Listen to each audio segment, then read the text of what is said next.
So you've done your breath work, you've done your myofascial release with the lacrosse ball, foam roller, you've done some correctives. Now, sometimes when the correctives don't work, we need to go into corrective type stretches to reestablish ranges of motion or proper range of motion. Remember, we talked about range of motion, how important it is. So here's some of the ones that tend to be the ones I need to work on the most when someone comes and needs help. So first is that lower leg. Remember, we need 25 degrees of ankle dorsiflexion for good running gait and mechanics. So we probably all should work on it. So you can either put your leg underneath, or in this case I have the yoga block, and then I'm going to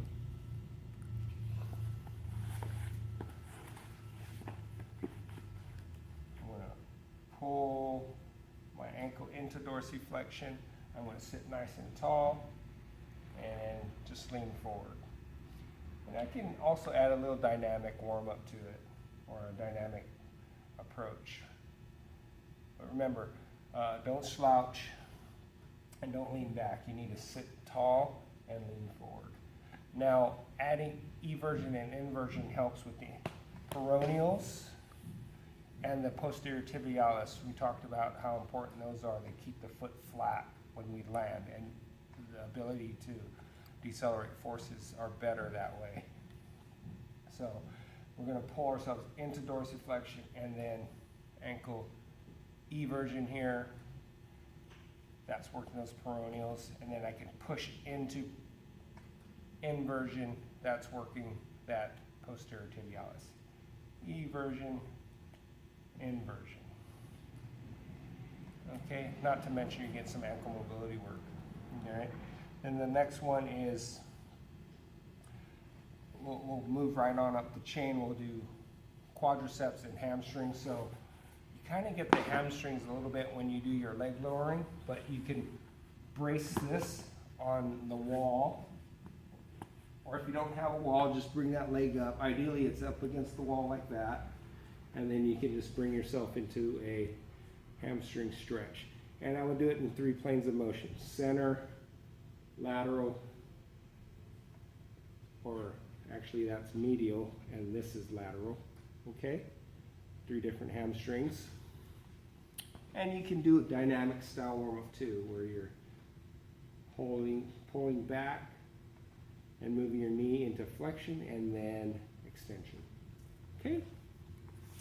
And then for the quad, it will look like this.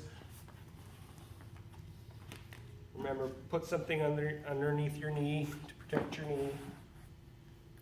Something for balance. And then stretch that quad. Remember, tilt the pelvis posterior so you protect your spine and your pelvis.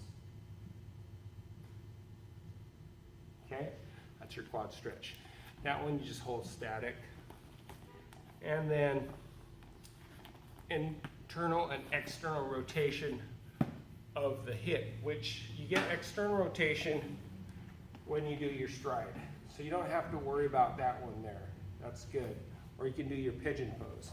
The other thing is the internal rotation, which most people need to work on is, I don't know if you remember this, but simply sitting in this fashion, you'll stretch that inner adductor and the external rotators of the hip.